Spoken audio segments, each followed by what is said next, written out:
अस्सलामुअलैकुम नाजरीन, शाहिद चौधरी ऑफिशियल के साथ मैं हूं आपका मेज़बान अब्दुल्ला तनवी। नाजरीन, गुलफाम शाह गैंग के मजीद 2 खतरनाक इश्तिहारियों को लाहौर सीसीडी ने पुलिस मुकाबले में पार कर दिया है। और ये 2 इश्तिहारी थे जिनमें से हमाद शाह और नालैन शाह, और ये काफ़ी खतरनाक इनको समझा जाता था, जिनके ऊपर संगीन नौयत के मुकदमा दर्ज थे, जिनमें से पुलिस को शहीद करना, उसके बाद कत्ल, इकदाम कत्ल, डकैती, चोरी, अगवा, बराए तावान, उसके बाद बत्ताखोरी, पता नहीं ना जाने कितने संगीन मुकदमात इनके ऊपर दर्ज थे, जिसके बाद इनको भी पार कर दिया गया है। शाहिद चौधरी साहब की एक बात मुझे अब समझ आ रही है, जो ये कह रहे थे कि अब्दुल्ला आए दिन इनके खिलाफ जो मिनी वार शुरू कर दी गई है, इसके ताबकाती असरात अब नजर आना शुरू हो जाएंगे। आप देख लें, पहले 4 पार किए जाते हैं, उसके बाद फिर 2 पार किए जाते हैं, जिसको कल टोबर टेसिंग में हमने जिसके बारे में रिपोर्ट किया था, और 2 आज मजीद लाहौर में पार कर दिए गए हैं। आगे इस गैंग के कितने अफराद मजीद हैं, कितने इश्तिहारी मजीद है जिनको पकड़ा जाएगा, पार किया जाएगा, जानेंगे हम senior crime analyst Shahid Chaudhary साहब से। अस्सलाम वालेकुम सर। वालेकुम अस्सलाम सर, कैसे हैं आप? अल्लाह का शुक्र। सर, अब मुझे आपकी बातें समझ में आ रही हैं, ये ताबकाती असरात अब मुझे नजर आने लग गए हैं। मजीद ये मिनी वार कितना अरसे तक चलती रहेगी? मैंने अल्हम्दुलिल्लाह जो बात की थी ना, मैंने कहा था कि इसको पुलिस मुकाबला आप ना कहें, इसको आप ये कहें कि मिनी जंग जो है ना हमारी फोर्स जीत गई है। सीसीडी ने जो है ना साबित कर दिया कि वाकई ये अदारा बना है ना तो कुछ करेगा।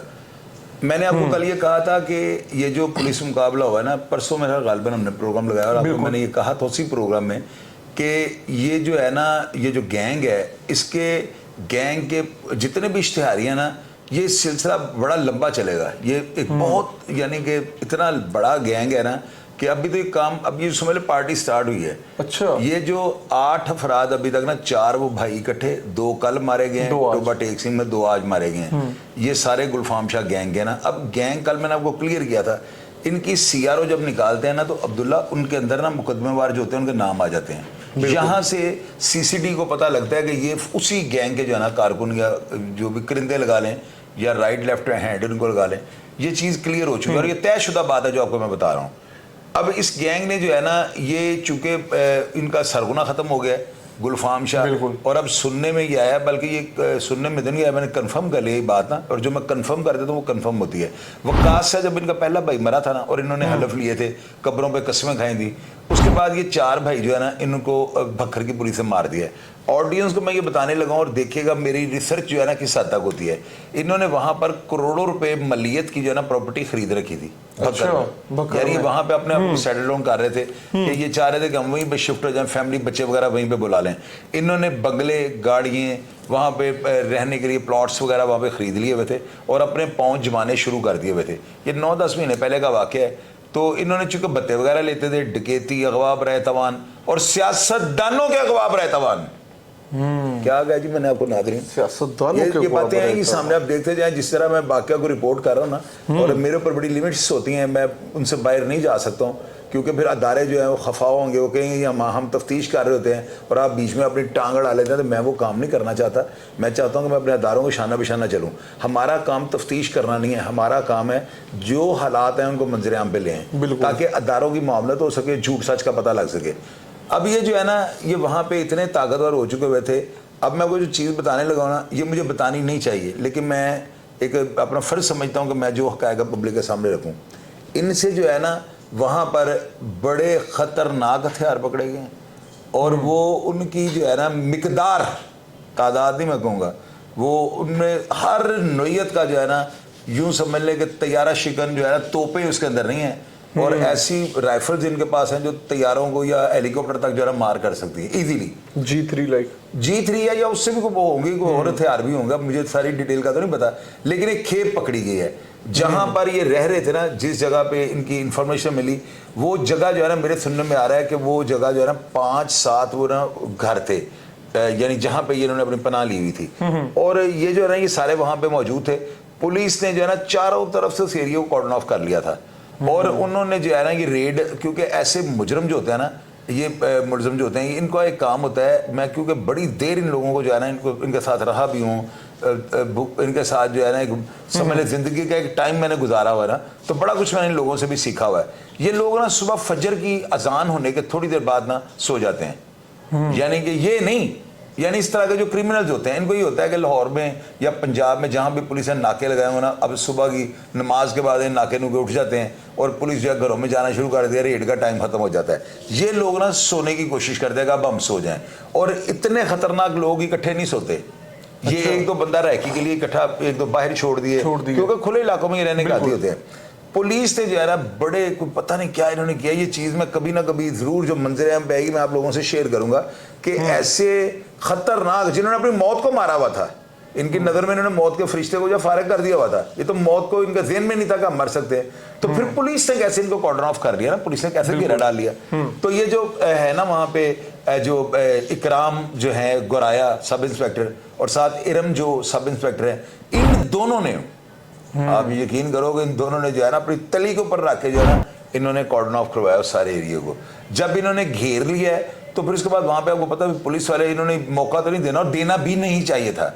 अब लोग ये कहते हैं कि पकड़ लेते जिंदा, वो पकड़ लेते। एक मैं आपको अगर सांप छोड़ता हूँ पकड़ो उसको जिंदा, कैसे पकड़ोगे आप? ये होता ही नहीं है। अदारों को फ्री हैंड है, फ्री हैंड का यही मतलब होता है कि मौका ना दो अगले को। अब ये अपना जवान शहीद कराते तो फिर इनके ऊपर फायरिंग करते तो बात थी, तो फिर लोगों ने देखो अपना जवान मरवा रही क्या कहाँ की। ये बहुत अच्छा उनका ऑपरेशन हुआ है, इसी को कामयाब ऑपरेशन कहते हैं। मेरी बात आप समझ। और सुनने में आया कि डायवो का एक पिस्टल होता है बड़ा स्पेशल ना, उस पिस्टल की ये खूबी है कि उस पिस्टल के अंदर ये जहां तक मेरे पास इंफॉर्मेशन है उसकी ये खूबी है, बल्कि मेरे पास अपने लाइसेंस पे भी डायवो चढ़ा, अगर कोई ऑडियंस में कहेगा तो मैं उनको अभी दिखा देता हूँ। तो वो मेरे पास है, मैं तस्वीर भेज दूंगा, मुझे बंदा के मैं अपने हाथ में पकड़ के बैठ के आपको तस्वीर भेज दूंगा, आप चेक कर लीजिएगा। डायवो का एक पिस्टल आया है, उसको डबल शटर, उसको ना उसे डबल एक्शन पिस्टल को कहा जाता है ना। डबल एक्शन इस हवाले से कहा जाता है दोनों साइडों पर लॉक होता है। अब दो पिस्टल आपके हाथ में ना, एक इधर, आप इधर वाला इधर पकड़ें, इधर वाला इधर पकड़ लें तो लॉक दोनों साइडों से लग जाएगा। दूसरा ये होता है कि उसके अंदर एक सिस्टम है कि आप उसका चैम्बर जब मारते हैं ना तो उसके बाद आपको ट्रैगर को थोड़ा सा दबा के ना उसके घोड़े को पीछे से साथ लगाना पड़ता है, थोड़ी सी आवाज आ जाती है। ये जो पिस्टल है ना ये कोरिया ने बनाए हुए हैं, डेवो कोरिया की कंपनियां जैसे पिस्टल बनाए हुए हैं, उन्होंने स्पेशल ये बड़े हैवी ऑपरेशंस के लिए बनाए हुए थे कि अगर कहीं पे आप जगह कोई हुई है यरगमाल बने हुए हैं तो वहां पे आपने चैम्बर मारना है, आवाज ना है तो चैम्बर आपने मार के जब उसे छोड़ना है ना तो उसके बाद वो ट्रैगर आपने जब साथ लगाना है, यानी अगले को ये शो करवाने के अनलोड यानी घेरने के लिए, तो आप उसके ट्रैगर को बगैर दबाए हाथ के साथ पकड़ के जो है ना बगैर ट्रैगर दबाए आप उसको आराम से साथ लगा ले, सी की आवाज नहीं, साथ बैठा बंदे को नहीं पता लगा इससे चैम्बर जो है ना मार के तो कर लिया। तो मुझे किसी ने बताया कि 3-4 इनके पास डायवो और एक और जगाना नहीं सॉरी एक होता था मैकरॉफ पिस्टल होता था। मैकरॉफ टाइप के जो पिस्टल थे ना वो आर्मी के अफसरों के पास भी होते हैं, उसमें भी क्वालिटी होती है। तो इस तरह के पिस्टल लेकर ही आगे बढ़े हैं। फिर उन्होंने छतों पे चढ़ गए हैं और सुनने में आया कि वहां पे जो है ना कोई 1-2 अफराद और भी थे जो वहां से भाग गए थे, यानी उस जगह पे मौजूद थे, तो वो वहां से भाग गए हैं। तो उसके बाद जो है ना साथ कुछ घरों को छोड़ के ना एक और घर के अंदर इन्होंने बाकी टीम को बिठाया हुआ था, यानी एक जगह पे नहीं थे ये कि अगर एक टीम पकड़ी भी जाए तो दूसरी बात जाए। वो बंदे जो था ना वो भी सब इश्तेहारी थे और वो पाकिस्तान लेवल के इश्तेहारी प्लानिंग की हुई थी इन्होंने। सर यार ये ऐसे लोग ये करते हैं, हमें तगवान ले लेते हैं सियासत। बड़ी बेहतरीन हिकमत अमली से मैं समझूं सीसीडी इन्होंने जो है ना मैं बताता ये जंग जीती है। बिल्कुल ऐसे ही कह रहे हैं आप, ये जंग हुई है, मेरी बात याद रखना। ये आहिस्ता आहिस्ता देखते हैं गैंग के कितने अफराद मरते हैं और ये जो है ना ये जो आगे से जो बंदे भागे हैं जो अगले घर से भागे हैं उनको पुलिस तलाश करे। ये शायद हम हाथ वगैरह जो आज मरे हैं लाहौर के अंदर ये दोनों ये वहां से भागे हैं। तो पुलिस अब उन्होंने मोबाइल इनके कब्जे में ले लिए, मुकाबला हो गया। मुकाबला अब उन्होंने गोली चलाई नहीं चलाई हमारा इशू नहीं है। ये पुलिस ने कामयाबी के साथ अपने जवानों का नुकसान हुए बगैर इनको मार दिया। अब इनके मोबाइल और चीजें इनके पुलिस के हाथ लग गई। वहां पे इनके हाथों से इनकी जेबों से कई रुके निकले हैं, इनकी जेबों से कई वीडियो फोनों में से निकली हैं जिसमें ये इन्होंने बंदे अगवा किए हुए थे, वो उनकी वीडियोज इन्होंने बनाई हैं उनको हरासा करने के लिए। वो वीडियोज निकली हैं, मोबाइल नंबर निकले हैं, जो करंट सारा डाटा लाइक सर इन्होंने ट्रैक कर लिया, जिन लोगों से राब्ते में थे, व्हाट्सएप पे कॉलें थी, मैसेजेस, हर चीज वो खोल हर चीज कर लिया। सर मुझे एक चीज नहीं समझ आ पाती, माजरत आपकी बात काट रहा हूँ सर, ये क्या रीजन है कि एकदम से इतनी ढील दी जाती है कि बड़े बड़े जराइम ये लोग कर लेते हैं और उसके बाद एकदम से इनको खींच लिया जाता है? ये ऑपरेशन पहले भी तो हो सकता था। लाइक लिमिट क्रॉस होती है। आपने नोट किया है फैसला अंजाम देख लें, उसके बाद दीगर आप देख लें कि जब वो लिमिट क्रॉस करते हैं देन ही उनके खिलाफ ग्रैंड ऑपरेशन की होता है। मैं बताता हूं ना, देखें ग्रैंड ऑपरेशन होगा कब, जब हालात बिगड़ जाएंगे। और इसमें जरूर थोड़ा ना अदारों का, अब हमारे अदारों के पास है क्या, पहले तो आप मुझे ये बताया ना, अब 15 लाख रुपए अगर एक सीसीडी के डिपार्टमेंट को मिल रहा है, या सीसीडी की अगर एक टीम कहीं पे काम कर रही है उनको 15 लाख रुपए मिल रहा है, अब्दुल्ला 15 लाख में तो आंडे नहीं आते, मेरी बात समझो ना। 15 लाख क्या है? लोग मुझे नीचे मैसेज कर रहे हैं 15 लाख रुपए मिल रहे हैं, और 15 लाख का आता क्या, मुझे ये बताओ। कितने सीसीडी के 5 बंदे हैं, पूरा स्टाफ ये एक, जैसे मिसाल के तौर पे शादरा है, वादत रोड है, चूंग है, कोतवाली है, ये सीसीडी के है ना सेल, हर सेल को 15 लाख रुपए मिल रहा है। 100 अखराजात होते हैं, बड़े अखराजात होते हैं, इन्वेस्टमेंट होती है, इन्वेस्टमेंट। लेकिन सर अब देखें, अब भी तो ऑपरेशन हुआ, बड़ा कामयाब ऑपरेशन। मैं आपको बताने लगा ना यार, अब मेरी बात पूरी सुनेंगे ना तो फिर आपको सही उसकी बात की तफसील का पता लग जाएगा। अब्दुल्ला देखे, बात सुने, ये जो है ना, ये गैंग है, बाकी पुलिस मुकाबलों वो पोंगे हैं सारी। ये जो लोग पुलिस मुकाबले कर रहे हैं जी, आज की ताज़ा खबर आपको बताते हैं, वो बेचारे वो भी क्रिमिनली, लेकिन वो पोंगे हैं छोटी छोटी 20-20, 50-50 केसों वाले। और इन्होंने सेंचुरियां की हुई हैं। अब आपको चीज़ में बताने लगा, पुलिस जो है ना, पुलिस सीसीडी, इन्होंने इनके सारे गैंग की इंफॉर्मेशन कलेक्ट कर रही है। पुलिस को जो है ना, अब मुझे कई लोग कॉलें करके कह रही पुलिस वाले ने 80-85 बंदे इन गैंग के पकड़ लिए हैं, अब इनको 2-2, 4-4 करके मार रहे हैं।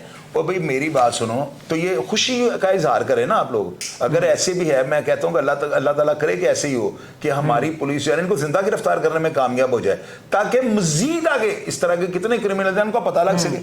अगर एक मरी जाएगा, और इनका मरना जो था ना, मैं आपको बताऊं, मैंने इस पर भी रिसर्च किया कि पुलिस ने क्यों मार दिए। हालांकि इनको तो जिंदा, देखें लोग जब से कह रहे हैं कि जैली पुलिस मुकाबला है, मैं कहता हूं भाई बिल्कुल ही जैली है, छोड़ दो इस बात बनता है। लेकिन आप मेरी बात सुनो ना, पुलिस वाले अगर इनको जिंदा पकड़ते, इनकी तफ्तीश करते, उसका ज्यादा फायदा था या इनको मौके पे मार देने का फायदा था? मुझे ये बताओ। मौके पे मार देना ठीक है, नहीं वो तो ठीक है फायदा, लेकिन सर साथी छुड़ाने, आपको पता है, सुने फायदा जो था ना वो जिंदा गिरफ्तार करने में था। सही कह रहे हैं, ताकि तफ्तीश का दायरा बढ़ सकता। क्या क्या करते रहो, इनके फोन से जो है ना वीडियोज निकली हैं, और वीडियोज में इन्होंने बंदे पकड़े हुए हैं, उनको यरगमाल बनाया, उनको डरा रहे हैं, उनसे पैसे वसूल कर रहे हैं, और वो वीडियोज बना के जो है ना क्लिपों में बाहर के मुल्कों से लोगों को सेंड करवाते थे। लोग डरते हुए पैसे देते और बदनाम कर रहे हैं हम कच्चे के डाकुओं को। अब एक बंदे को कमरे के अंदर या खेतों के अंदर ले जाकर पैसे मांग रहे हो, उसके जिस्म के आगाह काट रहे हो, उसके घर वालों को भेज रहे हो, तो उस वीडियो के ऊपर कैसे साबित करोगे कच्चे के डाकुओं की?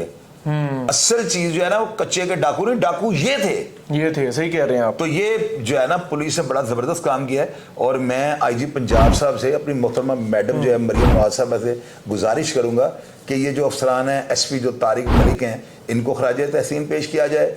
जो इकराम वो हैं वहाँ पे, गुराया साहब सब इंस्पेक्टर, और जो साथ अरम साहब हैं सब इंस्पेक्टर, इन्होंने तली पे जान रख के जो है ना महकमा पुलिस के ऊपर एहसान किया है। बिल्कुल, वरना जरा सी गफलत और लापरवाही या सुस्त रवि का अगर मुजाहरा कर जाते तो दर्जनों पुलिस वाले जो थे ये शहीद कर दिए जाने थे। सर लास्ट 2 क्वेश्चंस होंगे। एक तो ये कि इस तरह के ऑपरेशंस में आपको नहीं लगता जिंदा पकड़ना बड़ी मुश्किल हो जाता है ना, इनको मारना ही बेहतर होता है? मुश्किल नहीं हो जाता अब्दुल्ला, पुलिस रिस्क नहीं लेती। वही ना, रिस्क नहीं लेती, बिल्कुल लेना नहीं चाहिए, जान का खतरा होता है, लेना नहीं चाहिए। मैं तो पहले ये कह रहा हूँ, हालांकि उनको जिंदा पकड़ने में पुलिस को ज्यादा फायदा है, लेकिन नहीं टाइम मिल पाता। और नहीं टाइम को बात ही ना टाइम की करो, इनको टाइम देना ही नहीं चाहिए। अब्दुल्ला देखो, बात सुनो, और ये प्रोफेशनल से बिल्कुल ठीक है, ट्रेंड थे।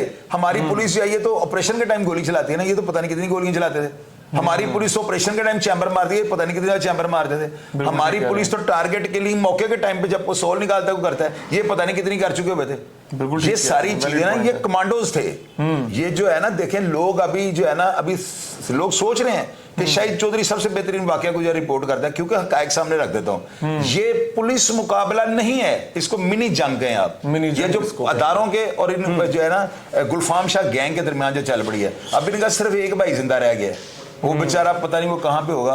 वाली साहब इसके ऊपर भी सुना है मुकदमा दर्ज हो गया हुआ है, वो भी कोई उन्होंने भी कोई काम किया हुआ था, तो बॉडी लेने इसलिए नहीं गए। अब सर मैं टिकर पे सुन भी रहा था, बल्कि पढ़ भी रहा था, तर्जुमान ने लिखा हुआ था कि अगर कोई इश्तिहारी है हार्ड हथियार डालना चाहिए, डाल सकता है, हम उसको पार नहीं करेंगे। आप क्या समझते हैं ये डाल देंगे हथियार? और जाकर तौबा करो, अल्लाह का नाम लो। वो टिकर पे लिखा था, वो टिकर पे उन्होंने लिखा, वो तो उन्होंने फॉर्मेलिटी हथियार डालने वाले हैं। बहरहाल सर, इनकी भी जो डेड बॉडीज हैं लवाकिन लेने नहीं आएंगे, लाहौर में दफनाए जाएंगे। ये जो है ना, ये गैंग जो है ना, मेरा ख्याल है अगर इसके अभी 80 के करीब इनके अफराद बताए जा रहे हैं, कि जो अभी जो है ना मुख्तलिफ शहरों के अंदर, मुख्तलिफ सूबों के अंदर जो है ना वो बैठे हुए हैं। तो उनके लिए पूरे पंजाब की सीसीडी जो है ना, बल्कि मेरा ख्याल है पूरे पाकिस्तान की पुलिस मुतहर्रिक कर दी गई है।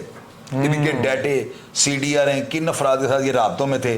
ज़ाहिर है कई वाइस मैसेजेस भी निकले होंगे, तो आवाज़ तो किसी की बदल नहीं सकती। Too much amount of criminals. मैंने क्यों कल कहा था कि 10 साल तक इसके असरात जो है ना आते रहेंगे। ये सब अभी नहीं मर जाएंगे, इनमें से 100-50 मर जाएंगे, 50-60 तो मार लेगी CCD, बाकी जो पेंडिंग हो जाएंगे, उनके पीछे पुलिस चढ़ जाएगी, वो 2 महीने बाद मर गया, वो ये 10 साल तक लेकिन इनको जिनको भी जहाँ पे पार किया जाएगा उधर ही दफना दिया जाएगा। लोग इंचार्ज सके भाई अब ये लाहौर में मरे हैं ना, अभी इनका देखेंगे ना, अभी हम इनिशियल स्टेज में ठीक हो गया। बहरहाल सर बहुत शुक्रिया आपकी इन्फॉर्मेशन देने के लिए। नाजरीन ये हमारा आज का प्रोग्राम था, आपने देखा ये वो अफराद थे जिनके ऊपर संगीन नौयत के मुकदमात दर्ज थे।